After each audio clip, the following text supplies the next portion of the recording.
Todos bienvenidos a esta conferencia inaugural del ciclo escolar 2025A y 2025-1.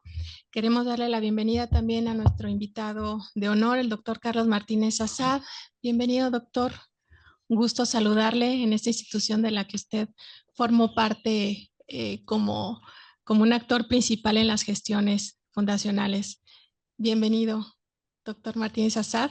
Quiero, antes de comenzar, pues también extender una disculpa en nombre del doctor Roberto Arias, que aunque está presente por cuestiones de salud, no podrá hacer uso de la voz. Y bueno, pues antes de comenzar, les comparto el tema que hoy nos convoca: campos culturales antagónicos, mujeres y patrimonio.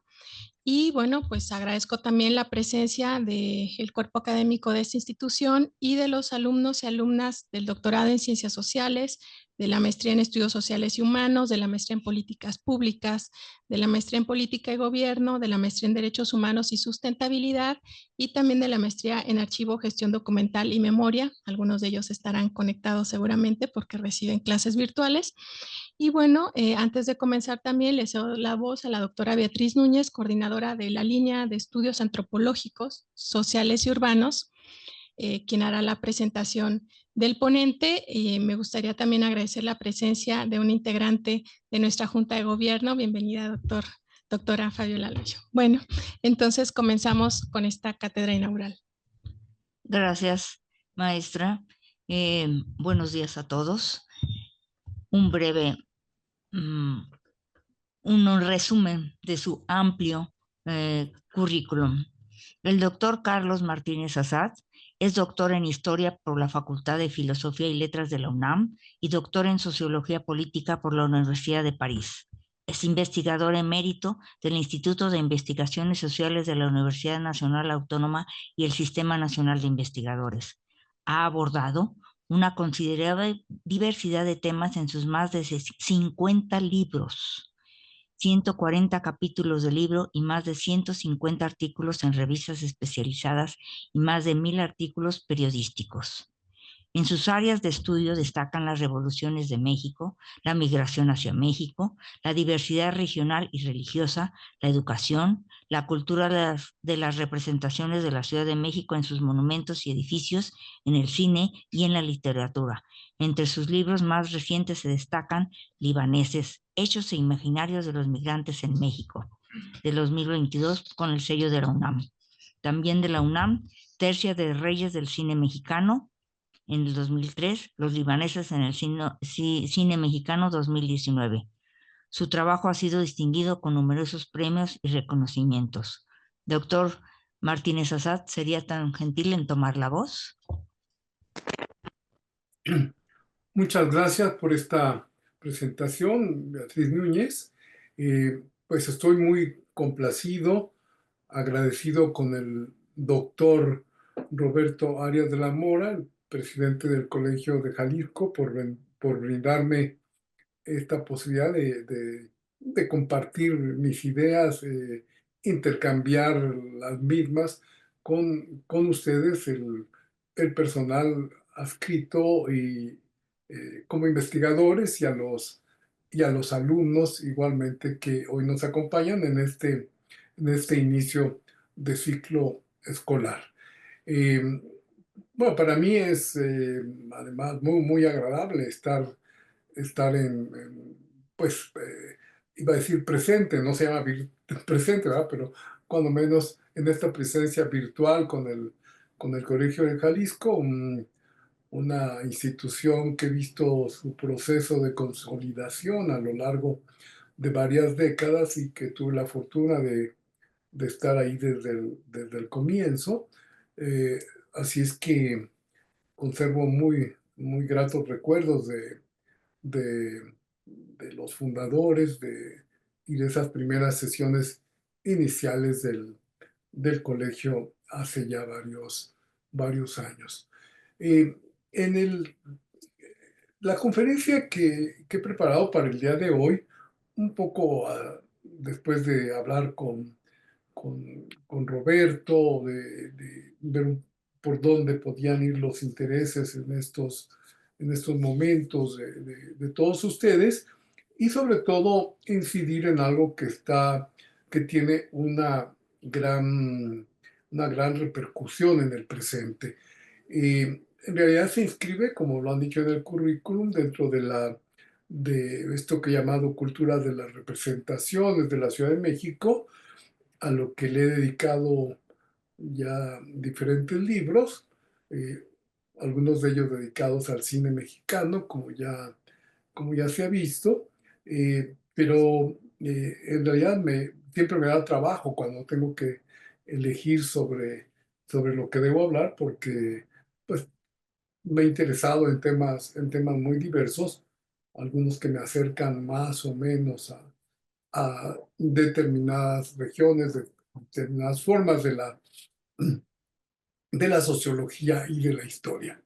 En este caso, dos campos culturales antagónicos, mujeres y patrimonio, pues surge del interés sobre todo en esa cultura de la representación en la Ciudad de México y en este caso, pues lo que más me importó fue ese juego entre la memoria, el patrimonio del entorno urbano con dos elementos eh, necesariamente relacionados que, que, que, como en los campos culturales, pues resulta a veces difícil de definir y de delimitar claramente sus contenidos, especificidades, pero que finalmente lo que demuestran es esa acción que se está realizando y cómo se va construyendo esos espacios de lo social.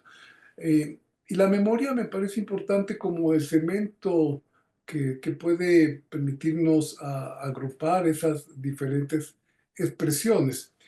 Y construir la memoria es parte indisoluble del ser humano. Sabemos o tenemos muchos ejemplos muy importantes de esa construcción de la memoria históricamente.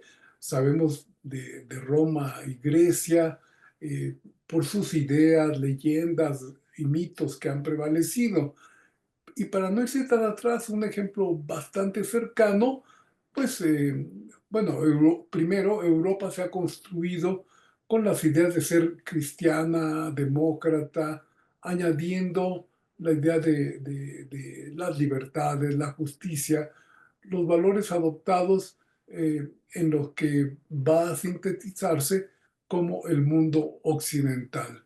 Eh, Otro ejemplo es el que ahora podríamos decir que tiene mucho impacto, es el memorial de los judíos, que se construyó, bueno, hace muchísimo tiempo, pero que finalmente la parte más próxima en el tiempo es esto que se llamó el Holocausto en la Segunda Guerra Mundial, y se reforzó con la idea del sionismo, pasando por fuertes expresiones identitarias.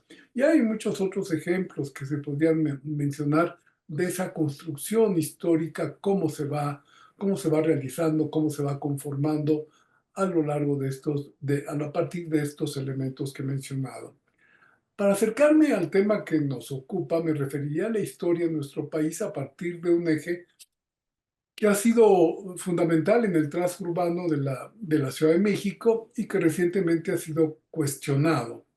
Me refiero a la Avenida Reforma, a la que se llama igualmente el Paseo de la Reforma. Posiblemente el tránsito urbano más presente en el imaginario colectivo de los mexicanos. Ese lugar es un paseo muy conocido, probablemente con más presencia en en el imaginario y que viene siendo construido desde los fundamentos del liberalismo del siglo XIX. De acuerdo con los estudios que he realizado, eh, la historia de México se escribió en ese recorrido a lo largo de aproximadamente 6 7 kilómetros.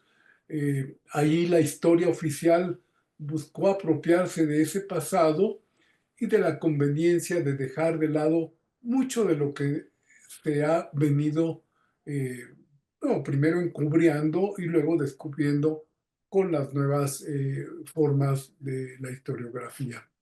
En la historia oficial confluyen tanto los gobiernos como los intelectuales orgánicos cuyas voces interpretan los contenidos que el ejercicio del poder requiere. En nuestro país esa ha sido la forma prevaleciente para contar la historia, confundiendo intenciones didácticas cargadas de ideología en contraposición con lo que realmente aconteció y que los historiadores buscamos de relatar de forma más objetiva. Para un niño es más fácil entender que un cura una mañana tocó una campana para llevar a los mexicanos a terminar con el dominio español que lo que sucedía en Europa, donde la guerra en naciones napoleónicas habían derrocado reyes y trastocado fronteras, impactando al resto del mundo en el que América se había convertido en pieza clave por las riquezas que aportó al mundo. Importa hablar de todo esto porque recientemente, una noche oscura del año de 2021, fueron removidas las esculturas del conjunto del monumento a Cristóbal Colón y de la glorieta que lo rodeaba desde hacía más de un siglo. Eh, Ponemos las imágenes, por favor. Fue el primero que fue colocado en el año de 1871, antes de que la avenida adquiriera definitivamente el nombre en el que es conocida. Nadie mínimamente escolarizado podía suponer siquiera que en el territorio que Cristóbal Colón descubrió estaba esbozada la idea de que fuera América, como se sabe el nombre que adopta el continente, algo a posteriori, porque fue el navegante Américo Vespucio que finalmente le dio ese nombre, pero antes Cristóbal Colón se había propuesto encontrar un nuevo camino hacia las Indias, todo esto que ya sabemos, que esto explica la historia no solamente de México, sino su relación con Europa. Las imágenes, si las van colocando, por favor. Este es lo que ahora se conoce como el Caballito. En realidad el Caballito era lo que abría el Paseo de Bucareli, que queda a la izquierda. En el Reforma, en realidad comenzaba en este eje señalado por dos esculturas de dos tlatoanis prehispánicos, Izcoatl y Atzacoatl, que eran estas dos grandes imágenes que estaban ahí.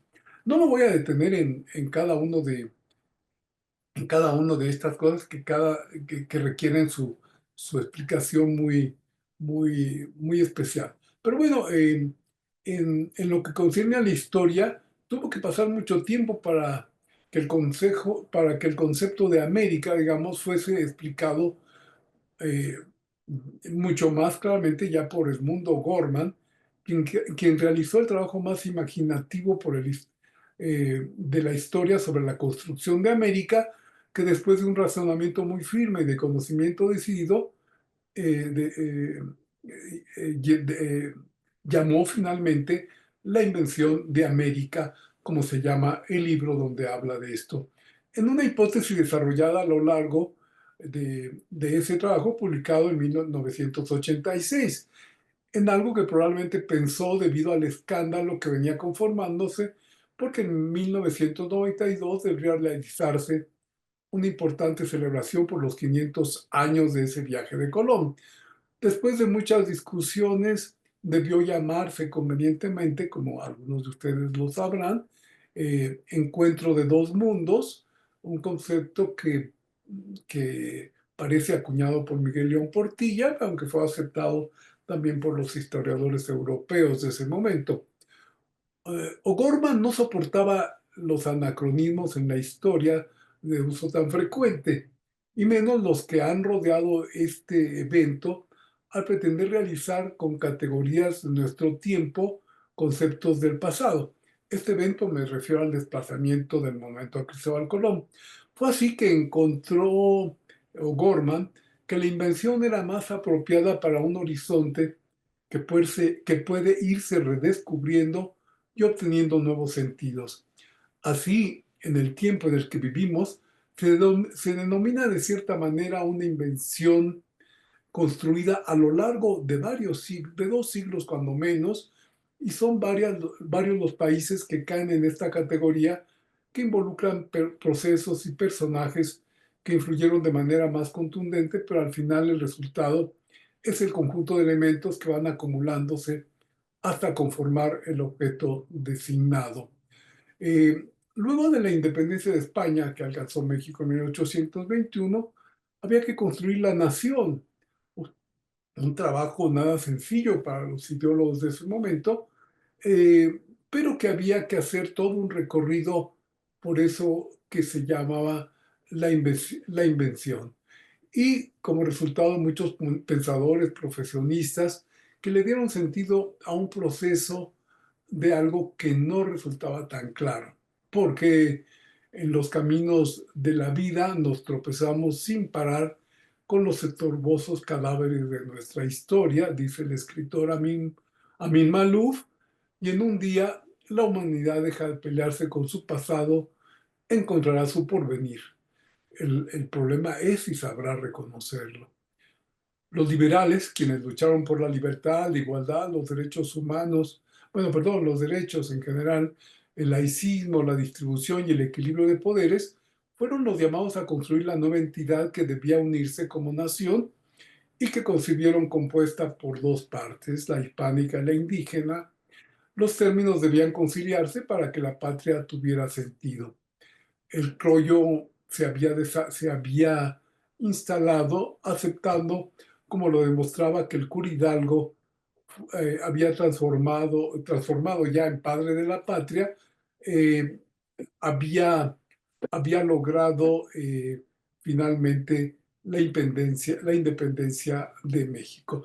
Pero bueno, esto se relaciona con estas representaciones, esas estatuas que van poblando el país y que bueno, eh,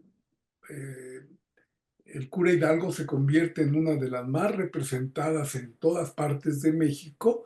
Fernando del Paso dice que Porfirio Díaz hizo colocar 400 esculturas del cura Hidalgo. No sé si esto sea verdad, pero al momento actual es el personaje más representado en esculturas en todo el país. Pero fíjense las contradicciones que vamos encontrando eh, en la historia. El primero interesado en que se representaran los héroes de la patria fue Maximiliano. Maximiliano es el primer gobernante que hace un encargo muy especial a un taller de, de litógrafos para que imaginen el rostro de cada uno de los héroes. Eh, no había, en la mayoría de los casos, no había evidencias para poderle darle el rostro que realmente había tenido alguno de esos personajes. Sin embargo, el cura Hidalgo, había una estatuilla por ahí y algún boceto que aparentemente había hecho un pintor basándose en un hermano del cura Hidalgo y que por lo tanto resultaba como la representación quizá más fidedigna. Toda esta parte a mí me parece fascinante, no me voy a detener en ella, solo señalo que Maximiliano, la primera escultura que hizo colocar fue la de José María Morelos y Pavón, que estuvo mucho tiempo en la Plaza de Guardiola, junto a la Alameda Central de la Ciudad de México, y pues resultaba muy interesante cómo el emperador daba idea de su liberalismo al darle más importancia a José María Morelos y Pavón que a cualquier otro de los héroes. Por alguna razón, después pidió que se hiciera una escultura de Allende, de Ignacio Allende.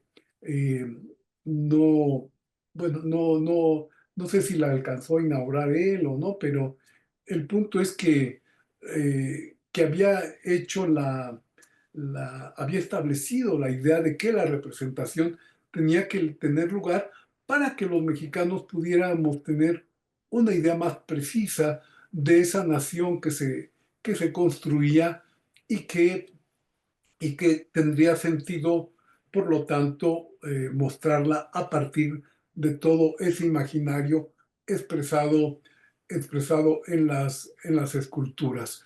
Eh, bueno, en esto contribuyó también, como todos ustedes saben, esa obra magnífica encabezada por Riva Palacio, de México a través de los siglos, que le daba a través del concurso de varios historiadores un sentido de nación a México que finalmente habría de prevalecer en los años por venir. Seguimos pasando las diapositivas. Estos son Izcóatl, como ya había mencionado. Los que siguen, el monumento de Cristóbal Colón, que bueno, un monumento muy peculiar, no solamente porque haya sido el primero, el primero en caer del paseo, bueno, más o menos, porque ahora les voy a explicar. Bueno, este monumento, una escultura esculpida por Charles Cordier, que es un muy reconocido escultor francés, por un encargo, parece que fue amigo de Antonio Escandón. Escandón tuvo que huir de México durante el posteriormente al imperio Maximiliano, porque para Benito Juárez eran figuras que habían establecido, eh, como se dice, pues un acuerdo con el invasor y por lo tanto debían salir de México. Eh, lo interesante de esta imagen es que a Cristóbal Colón lo rodean cuatro frailes: Diego de Esa, Juan Pérez de Marchena, Pedro de Gante y Bartolomé de las Casas. Estos dos últimos entre los más reconocidos defensores de los indios. Sin embargo, pese a todo, con el tiempo se fue insistiendo en cómo Colón era era un personaje que no tenía por qué tener ninguna representación en ese paseo. Bueno, su escultura fue inaugurada desde 1877, la primera de ese conjunto que se fue estableciendo, donde se iban tratando de contar los pasajes de la historia de México. Después del Cristóbal Colón vendría el Cuauhtémoc, es decir, ya cada representación. Y habíamos visto al comienzo, era lo prehispánico, con las dos grandes figuras de lo que luego la población llamó los indios verdes, porque el bronce se colorea de verde por no sé qué razones, y eh, le seguía Cristóbal Colón, que era como la primera escultura. Después venía Cuauhtémoc, que de nuevo volvíamos al asunto del pasado prehispánico y de la lucha de los indios en contra de los españoles. Como había que, como había que cubrir 5 glorietas que se estaban, según el diseño que se había realizado inicialmente el Paseo de la Reforma, habría una glorieta más para el Monumento a la Independencia, eh, un monumento que también desde la época de- de Maximiliano y aún antes, desde Santana, se había pensado que había haber un monumento a la independencia en el centro de la Ciudad de México, y fue así que hicieron el Zócalo para ese monumento, en lo que ahora se llama el Zócalo. Se llama Zócalo porque eran la base de esos monumentos que nunca se realizaron, aunque entre el de Santana y el de Maximiliano fue el más desarrollado, evidentemente por todo lo que les comento del interés que tenía en toda esta idea para que tuvieran una idea clara de la nación mexicana, había que, que darle la representación de los héroes que estaban ahí. Bueno, siguió, por favor, la siguiente diapositiva, Cuauhtémoc, les decía, después. eh, eh, entre la de Cuauhtémoc y la de Cristóbal Colón, se comenzó a pensar en la idea de que todos los héroes tendrían que estar representados ahí. Fue así como por una iniciativa de Francisco Sosa, el historiador Francisco Sosa, luego director de la Biblioteca Nacional, etc., decidió que se pidiera a cada una de las entidades federativas una escultura, más bien dos esculturas de su entidad federativa. Fue así que fueron aportando cada entidad las diferentes esculturas. ¿Qué quiere decir eso? Aportando, bueno, financiando que se construyeran, porque casi todas fueron realizadas por los escultores más afamados del Porfiriato, entre los que destacaba Jesús Contreras Torres, que hace la mayoría de las esculturas, y Epitacio Calvo, este jalisciense, y bueno, finalmente el Paseo de la Reforma se fue poblando de estatuas. Solamente fueron inicialmente 38, porque creo que eran 19 lo que se consideraban las entidades federativas en esos años. En fin, esto va a ir variando con el tiempo. Y lo interesante es que pasaron muchas cosas, incluso para la colocación de cada estatua. Por ejemplo, la del coronel, recuérdenme cuál es el coronel, ahorita lo olvidé, el héroe que representaba a Jalisco. Pues en realidad se quedó abandonado ahí un buen rato, porque se empalmaron la solicitud de Sinaloa y Jalisco, que los dos querían que se representara, es decir, ser como los propietarios del mismo personaje. Total, finalmente terminó siendo de Jalisco, pero fue un debate que duró ahí un par de años según la prensa, etc. Bien, o sea, no fue tampoco una construcción tan sencilla. Al final, ya a finales del siglo XIX, finalmente Porfirio Díaz decide que debe hacerse el monumento a la independencia en una de las plazas que faltaba. Por favor, la que sigue. Y entonces manda hacer el monumento a la independencia de México en 1902. Eh, Se comienza a construir en 1903. Porfirio Díaz quería que se terminara la escultura, que era una obra que concebían con un gran lujo, ¿verdad? Y que diera idea de lo que era el régimen porfirista. Pero en 1900, y comenzó a hacerlo con mucha prisa, porque en 1904 había elecciones, y como sea Porfirio Díaz, aunque ahora ya pasado el asunto, consideramos que no tenía ningún problema para la reelección de ese momento. No es cierto, sí tuvo muchos problemas. Esto los historiadores no ha habido un acuerdo, o cuando menos se ha escrito de manera clara. Yo estoy intentando hacerlo en un próximo libro, esa complicada elección del 1904. Sin embargo, eh, el ingeniero, el constructor de la columna, Antonio Rivas Mercado, calculó mal los cimientos, y en 1903 se cayó la estructura que estaba construyendo, que era en realidad la columna.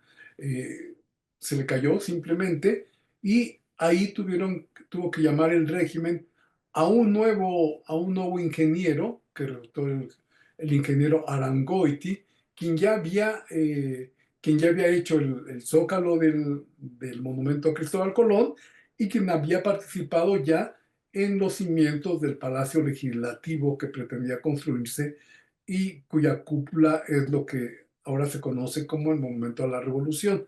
Bueno, para entonces, bueno, pese a que se había acelerado todos los trabajos, etcétera, pues cuando se cae la columna, pues, pues entonces ya no hay prisa porque hay que volverla a reconstruir y volver a cimentar. Y ponen los cimientos que son absolutamente impresionantes, son kilómetros y kilómetros de columnas de madera que, que finalmente van a ser la señal de la altura que tenía la Ciudad de México en 1900 y que ahora se ha hundido alrededor de 3 metros y la columna de la Independencia sube. Entonces ahí se puede constatar los hundimientos que tiene la Ciudad de México. Bueno, todo esto, perdone, me parece fascinante, pero voy a intentar acelerar la conferencia. El subcapítulo que llamo El olvido. En este pensado trayecto, sin embargo, hubo un olvido notable que ahora es el que se reclama más. El de las mujeres que participaron en la historia y que se quiso rememorar. El olvido quiso solucionarse en 1910, cuando finalmente la escultura se inaugura. Y fíjense claramente que en los estudios que he hecho de la columna tiene detalles que no se terminaron, no se afinaron, o sea que al final también tuvieron que meterle prisa para que estuviera lista para el centenario de la independencia de México. Muchos dicen que muchos dicen que la, que la columna la proyectó Porfirio Díaz para los festejos de 1910. No es cierto, lo había proyectado simplemente para que fuera la coronación del Paseo de la Reforma y no resultó así. Bueno, finalmente sí la inaugura en 1910. Les digo que pese el trabajo escultórico tan perfecto de Alciati y de otros italianos que lo apoyaron, hay muchos detalles en la columna que se nota no pudieron terminar. Bueno, ya en ese momento, 1910, el olvido de no incluir a las mujeres en ese paseo de los héroes que dio Francisco Sosa, el problema quiso resarcirse y en la columna de la Independencia, cuando se decidió escribir en el fuselaje, la parte que rodea la columna, que junto a los héroes masculinos debían estar los nombres de las independentistas, Mariana Rodríguez, Leona Vicario y Josefa Ortiz de Domínguez. Son los nombres de mujeres que aparecen ahí. Los diseñadores del proyecto fueron fieles con el recuento posible que podía hacerse en su momento, de acuerdo con lo que nos dice O'Gorman. No podemos ahora construir anacronismos en función de que hay en 1970 no se colocó a ninguna mujer porque, bueno, la presencia social de las mujeres, la construcción de las mujeres en el espacio público resulta mucho más reciente. No obstante, en la columna de la Independencia, como pueden ver, están estas esculturas que son cuerpos femeninos y que representan la justicia, la guerra, la libertad y, y son las esculturas de estas 4 mujeres que rodean a el monumento. Pero además tenemos estas otras 2 mujeres que están en un lugar privilegiado porque son las que ofrecen al cura Hidalgo el que escriba en el libro de la historia. O sea, muy claramente orientado, como podemos decir ahora, a la memoria. Es decir, lo que había que hacer aquí es esa representación de la gesta en la que habían participado no solamente Miguel Hidalgo y Costilla, sino los héroes que están representados aquí, Allende, Aldama, Bravo y Mina. Francisco Javier Mina, que era español, ¿verdad? En el momento en que ya se privilegiaba lo mexicano, pero sin embargo, pues quedó ahí también.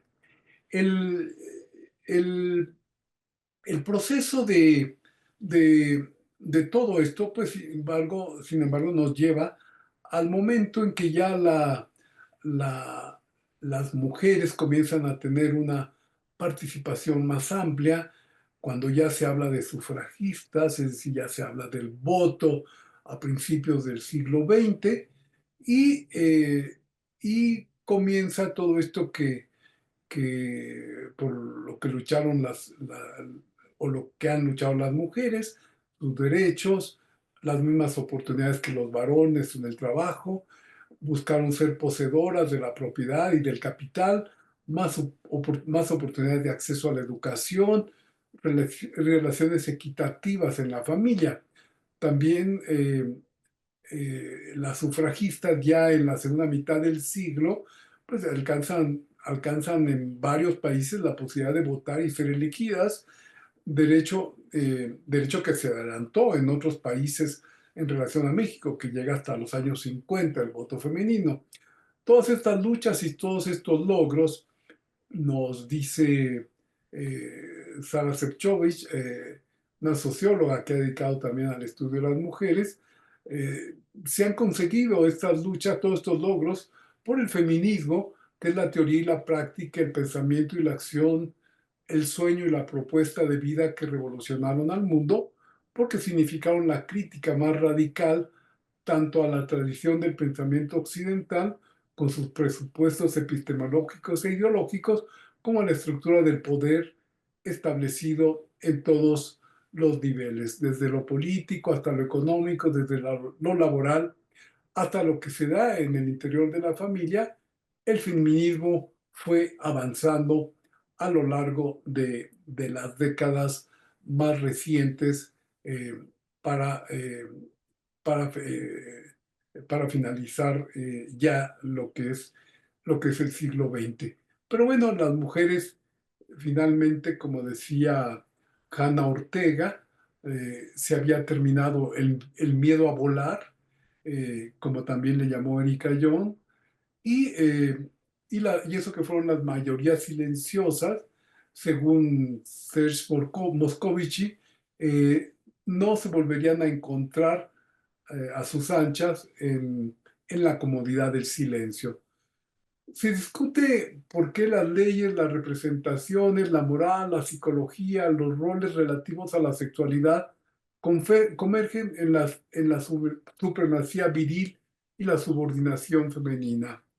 Alain Touraine, el gran sociólogo francés, consideró el feminismo como el movimiento social con más capacidad de estructuración y de representación del nuevo tiempo y de mayores alcances y posibilidades por su impacto en la sociedad, como lo fue el control, como lo fue debido a todos estos logros el control natal, la divulgación de la pastilla anticonceptiva, etcétera. Bueno, todo esto está relacionado con esa idea de romper el silencio y esa nueva sensibilidad femenina que se iba divulgando por todo el mundo. Seguimos con la siguiente. Bueno, ahí está la paz, la guerra, primero la justicia y la guerra. Seguimos, Cristian. La entrada al momento de la independencia también es otra mujer. Se supone que es el perfil de Alicia, la hija de- del escultor de Rivas Mercado. La siguiente. Bueno, finalmente la coronación de la corona de la independencia es el, es el gran monumento de una mujer muy bella que en un libro que escribí a propósito del ángel, pues develé y pude encontrar la identidad del ángel de la independencia, que era una modista. Eh, no se, no se divulga tanto el nombre, se llamaba Ernesta Robles, porque pues seguramente para los historiadores resultaba como poca, eh, con muy poco relacionada lo que tenía, lo que estaba en la cúspide del momento más alto de la capital de la República, fuera una modista y no alguien de la aristocracia.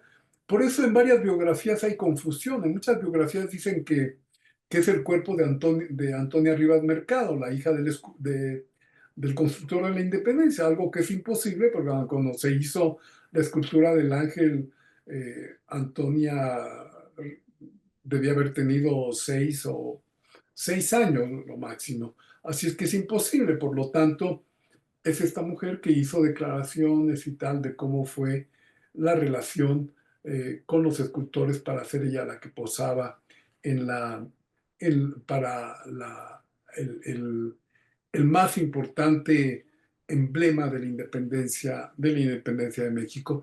Bueno, eh, esto también se refiere mucho al asunto de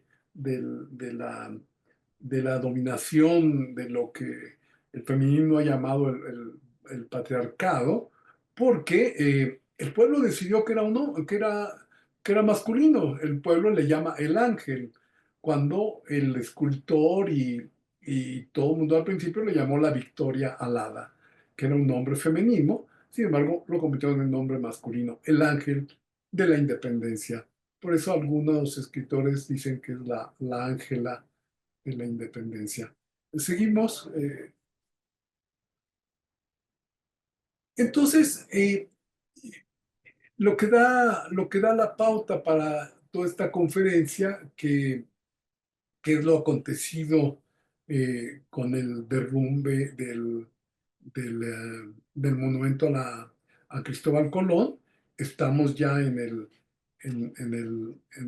2021, cuando el feminismo pues una muy fuerte agitación va a tener lugar en el centro de la República y como seguramente en otras ciudades del país. La siguiente, comenzamos a ver estas manifestaciones que rompieron un poco con la tradición inicial de las manifestaciones en México. Es decir, en el 68, los manifestantes jamás se les ocurriría, eh, como aquí, esbozar a un héroe, o que en este caso además es Nezahualcóyotl, es un héroe del pasado prehispánico. Eh, pero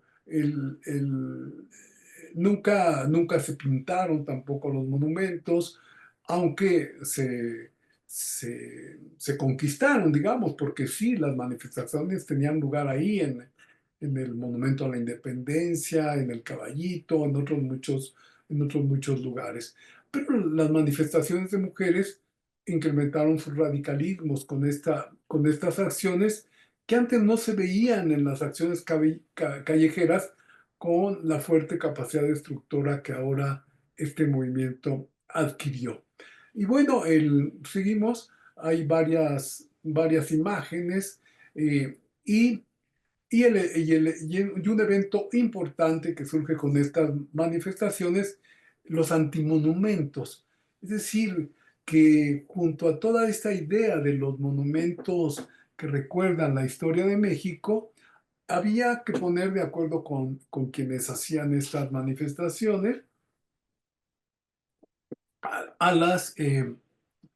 los emblemas feministas que la realidad o el tiempo imponía. Seguimos adelante. eh, Vienen todas estas manifestaciones, cuando se va a festejar el 8 de marzo, que por cierto ahora está próximo también. El pasado ya no tuvo el radicalismo de las primeras manifestaciones, el pasado 8 de marzo. El que viene, pues siempre hay un poco la interrogación. Pues estas fueron unas manifestaciones peculiares desde el 25 y 26 de diciembre del 22. Adelante. Este es el monumento a Benito Juárez en Avenida, en la Avenida Juárez. Seguimos, perdón, miren nada más cómo quedó cómo quedó el pobre monumento. Es mármol de Carrara, bueno, y es un monumento realizado por Volpi, uno de los trabajadores de las esculturas de la columna de Independencia. También seguimos. Y bueno, aquí estamos viendo solamente varias de estas manifestaciones que tuvieron aquí es el Monumento a la Independencia, se rodeó de una barra para que las manifestantes, principalmente mujeres, participan desde luego varios varones, pero eh, seguimos.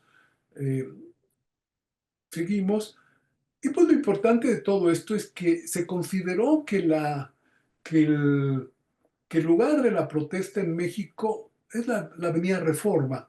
Curiosamente, esa avenida, ese paseo ideado por los liberales para contar la historia de México. Aquí el Monumento a Cuauhtémoc, que es una de las manifestaciones, la que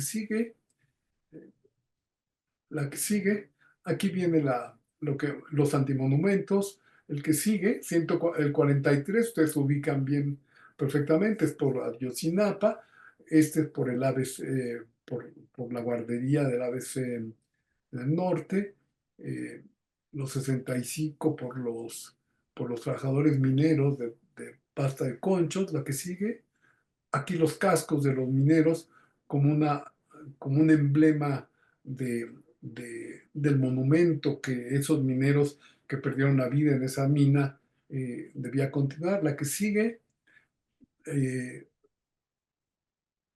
ya lo habíamos visto, este antimonumento feminista. Aquí en el mismo monumento me pareció interesante mostrar la réplica en Guadalajara. Hay otros muchos antimonumentos que también han surgido se han colocado en la ciudad de Guadalajara. La que sigue.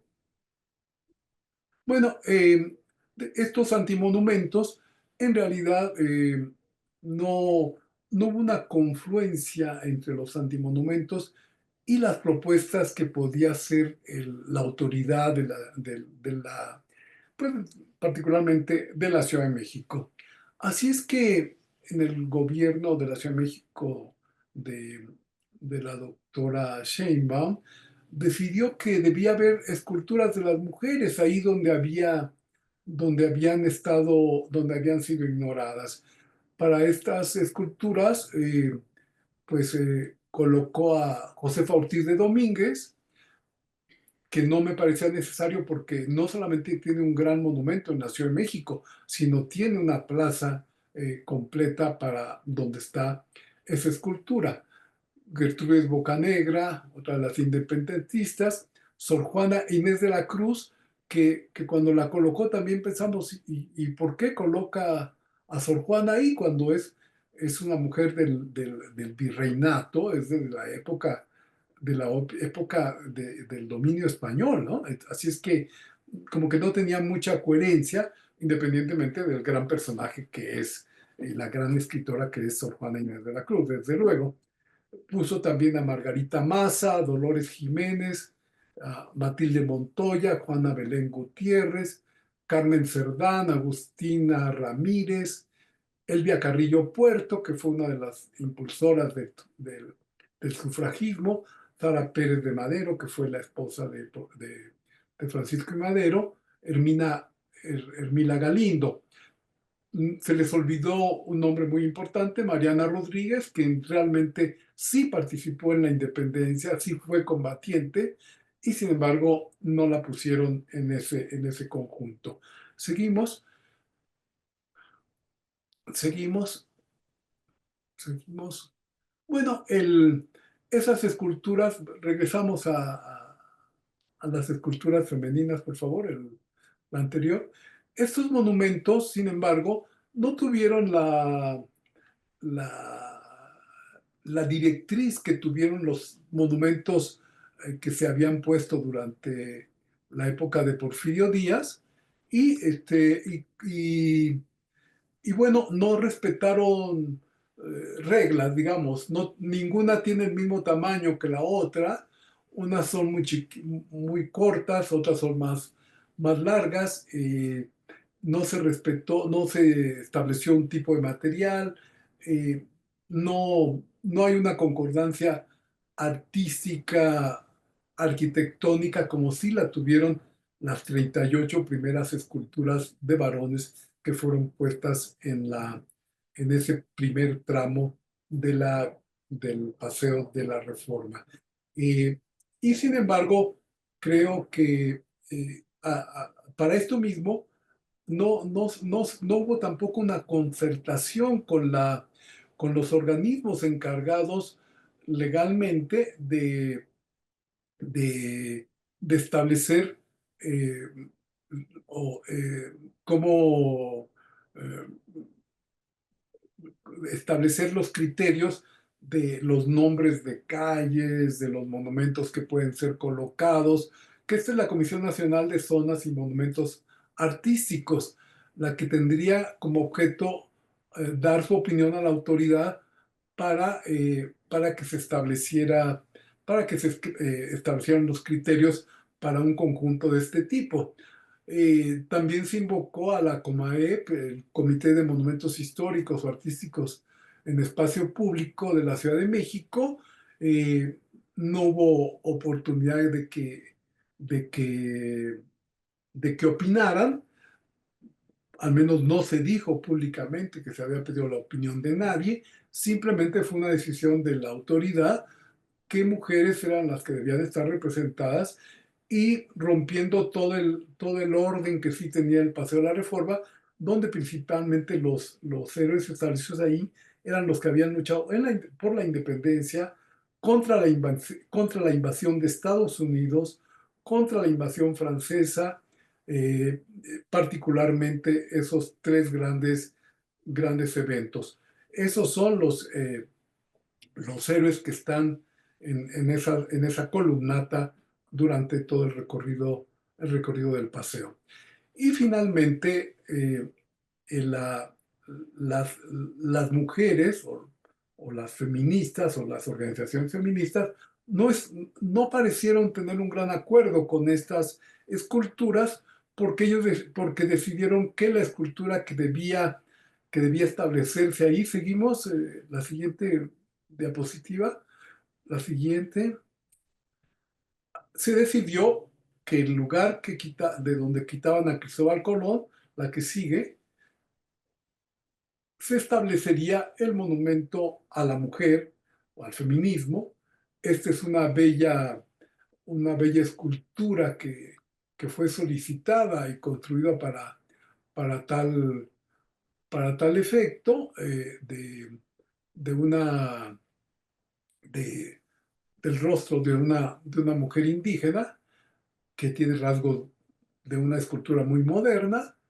Y la que sigue, eh, Elina curiosamente había encontrado una escultura de una mujer y inmediatamente decidieron que esa mujer también era la que podía estar en el lugar de Cristóbal Colón. Tampoco hubo acuerdo con las feministas en ninguno de estos dos casos. Y finalmente, la que sigue, eh, bueno, aquí se está colocando esta escultura y detrás vemos la escultura que finalmente, o la representación que finalmente las feministas, las mujeres, aceptaron que es la que debía estar ahí. La que sigue, y entonces, para llamarlo Glorieta de las Mujeres que Luchan, y este perfil, un perfil me da la impresión que es hierro forjado, pero solamente es el perfil, no es una escultura eh, clásica, digamos, en los términos de lo que marca la escultura. Y entonces, pues el, simplemente el, el recorrido histórico que el Paseo de la Reforma había conformado a lo largo de casi un siglo, se alteraba completamente con estas representaciones nuevas en las que confluían o coincidían al final las feministas. Me parece que el asunto está claro. Veo que o estoy de acuerdo con la lucha y las, eh, y las demandas de las mujeres, evidentemente, de las demandas del feminismo, lo mismo. Lo que creo es que faltó como un acuerdo entre las feministas y la autoridad para, para encontrar los sitios más adecuados para la representación que deseaban. ¿Y esto por qué sucedió así? Pues porque simplemente las autoridades, los gobiernos recientes no parecen interesarse en la preservación del espacio público, artístico, patrimonial, que son eventos importantes de la historia de México, y por esa razón simplemente, si, bueno, si eso es lo que quieren, sigamos, y por favor la que sigue, allá no hay. Bueno, a la anterior, por favor, para ver si ahí se capta. Bueno, aquí lo vemos bien. Al final, el gobierno ya de Martí Batres lo que decidió, bueno, vamos a darle la razón a las mujeres, pero también vamos a poner la escultura prehispánica que encontró Lina. Entonces, lo que era la glorieta de Colón quedó dividida en dos glorietas, o sea, Avenida Reforma viene por aquí, cruza, y de un lado está esta escultura y del otro lado está el monumento que devela la presencia de la lucha de las mujeres en la actualidad. O sea, el espacio quedó completamente alterado y, y bueno, al final ni luce bien la Tlali, que se llama esta escultura, ni se pudo hacer un monumento con todas las reglas de las mujeres que independientemente de la, de la, de la lucha, del valor de la lucha, de los valores que enarbola el feminismo, pues no se, no se entiende claramente esta destrucción, que lo único que altera ese paseo de la historia que Riva Palacio dijo, refiriéndose a cómo se había conformado el Paseo de la Reforma, que era un libro abierto a la historia de México. Es decir, el transeúnte, el caminante, los niños, los jóvenes, todo el mundo podía caminar por el Paseo de la Reforma e ir viendo las diferentes etapas de su historia. Y bueno, este es el discurso que se rompe con todo esto, y digo, pues no hubo como un diálogo, una capacidad para o un apego de parte de las autoridades a la historia de México, porque lo que es la historia oficial, como lo dije al principio, deja lo que le conviene, lo que le gusta, y lo que no le conviene o no le gusta simplemente desaparece. Y aquí creo que pues el discurso oficial, pues lamentablemente tengo que decirlo, va contra el liberalismo del siglo XIX. Es decir, algo que algo fundamental para entender lo que es la nación. Sin los postulados nacionales del XIX no se puede entender claramente el país en el que vivimos. Y bien, pues esta es la conferencia que quise decir ahora, y pues me gustaría mucho eh, conocer las opiniones, los puntos de vista que esto haya suscitado, o desde luego si tienen alguna pregunta que realizar. Y les agradezco mucho la atención por esta hora que me han escuchado. Muchas gracias.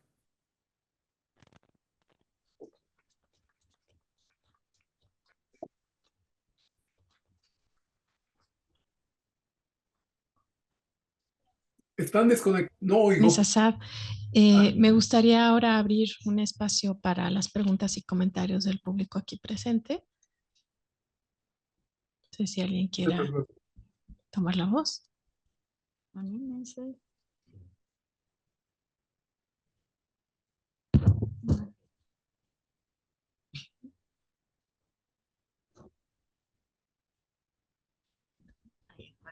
Sí.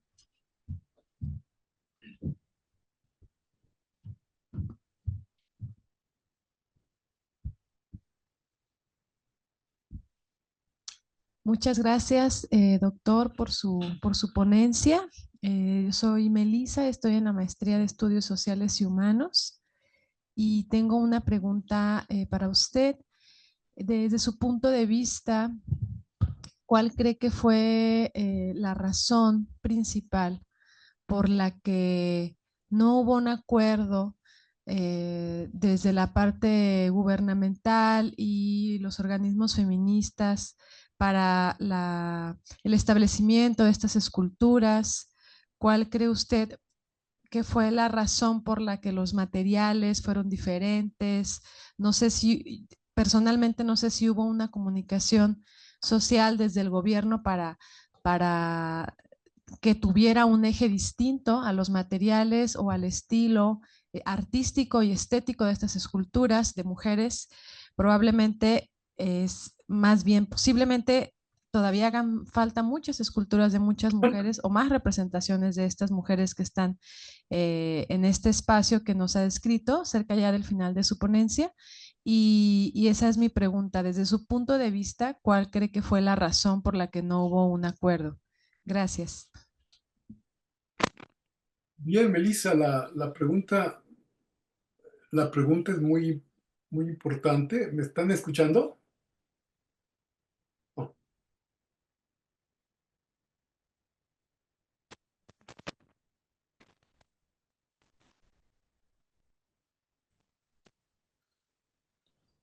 Sí, doctor.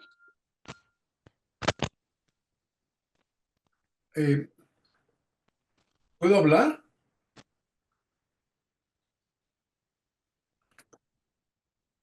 ¿Me están escuchando?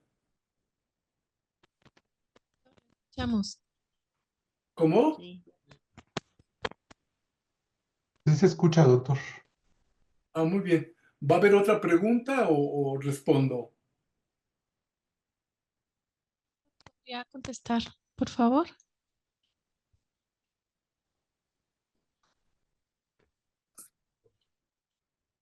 Bien, la pregunta de Melissa me parece muy importante porque eh, creo que estas acciones de colocar todas estas esculturas, eh, pues no obedecieron a un plan claramente establecido. ¿Por qué razón? Porque los rasgos de los rasgos autoritarios de los gobiernos se mantienen y pues no hubo ninguna convocatoria para que participaran los mejores artistas de México, para que los historiadores pudiéramos hacer alguna propuesta de cómo podía conformarse este espacio.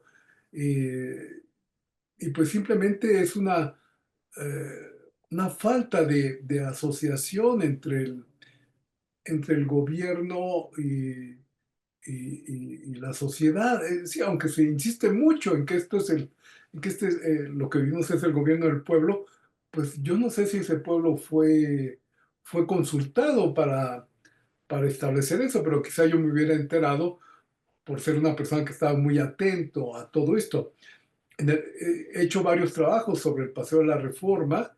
Eh, Les puedo decir que hay 28 esculturas que han sido robadas del paseo y que ningún monumento tiene la placa que decía el nombre del personaje histórico que era. Todas han desaparecido y el gobierno de la ciudad no hace nada por reponer esas placas ni reponer esas esculturas que han sido sustraídas. El caso más brutal es la escultura del doctor Lucio, que estaba justo en Paseo de la Reforma y Avenida Juárez, o sea, un lugar muy vigilado y por supuesto que resultaba complicadísimo. ¿Cómo se puede llevar de ahí un monumento con todo y su pedestal, cuando esos monumentos pesan toneladas? Y sin embargo fueron sustraídos, así como algunos de los tibores escultóricos que están en el paseo y que fueron realizados por Epitacio Calvo, también se han sustraído y la autoridad nunca ha hecho nada ni por la reposición ni por vigilar todo esto. O sea que me da la impresión que al final el, el patrimonio histórico cultural ha sido desatendido, no hay interés en mantener en mantener estas ideas de los liberales, aún de Porfirio Díaz, de, de mantener ese patrimonio y darle cada vez más lustre, mantenerlo, etc. Es- eh, y a mí me parece que cualquier sociedad democrática debía, debía haber tenido una forma. Los urbanistas tienen mucho que decir, los urbanistas cuáles fueron convocados a que opinaran sobre cómo realizar ese trayecto dedicado a las mujeres que no habían estado representadas en la historia del paseo. Y creo que no necesariamente tendrían que haberse hecho esculturas iguales a las del siglo XIX, sino probablemente esculturas modernas, pero con materiales modernos, etcétera, pero un acuerdo que permitiera que ese espacio fuese un espacio agradable y que pudiera ser calificado por la instancia correspondiente para hacer un bien artístico cultural, cuya calificación solamente la da el INBA, y dudo mucho que a estas esculturas que han puesto se les pueda considerar parte, parte de eso. Pero bueno, yo no soy especialista en arte así, pero creo que los urbanistas, los artistas podían haber intervenido y tomar decisiones o hacer propuestas de cómo estos sitiales podían ser llenados e incluso una convocatoria para cuál sería la glorieta más adecuada para la representación de la lucha de las mujeres cuando al destruir la glorieta de Colón se destruían también muchos elementos del pasado. Ahí estaba el Café Colón, centro de reunión de artistas, periodistas, intelectuales muy reconocidos. López Velarde era el lugar donde tomaba café y escribía sus artículos. Ese mismo sitio donde estaba el Cristóbal Colón eh, también fue el lugar donde el general Ángeles estuvo combatiendo durante la decena trágica. O sea, es un espacio recubierto de historia como para simplemente borrarla y hacer caso omiso de todo este pasado, de todo lo que representaba ese, ese lugar de la Ciudad de México. Muchas gracias por su respuesta, doctor Martínez Assad. No sé si hay alguna otra pregunta o comentario. Bueno, Yo creo que los abrumé pues con tanta sin más. información, ¿verdad? Pueden preguntar, nomás hay que esperar 3 segundos. ¿Cómo? No. Si me permiten un comentario como, bueno, doctor, mi nombre es Haris. Y sí, como urbanista, creo que queda en una terrible evidencia que las mujeres hemos sido relegadas a un espacio residual, porque en eso se convirtió al final del día. No solo no se valoró el espacio del pasado, sino el espacio en este momento es lo que queda de otra cosa. Entonces, no me resulta una casualidad que las mujeres sean puestas para ocupar un espacio donde algo más había. No se nos asignó un lugar especial. O sea, dentro del urbanismo, eso es un espacio residual. Muchísimas gracias por su presentación. Gracias por su muy atinado, me parece. Sí, creo que haber hecho una medida de las mujeres quizá hubiera sido algo mucho más fuerte o- y más representativo y sí, donde la centralidad la ocuparan las mujeres y no fueran confinadas, como usted dice, a ese espacio residual. Completamente de acuerdo. Muchas gracias. Muchas gracias. Si no hay una pregunta o comentario más, no nos queda más que agradecer infinitamente al doctor Carlos Martínez Assad por esta exposición, a todos y a todas por su presencia. Y bueno, doctor Martínez Assad, nos vemos muy pronto. Eso espero. Muchas gracias. Es un placer siempre estar en relación con el Colegio de Jalisco. Y muchas gracias y hasta la próxima.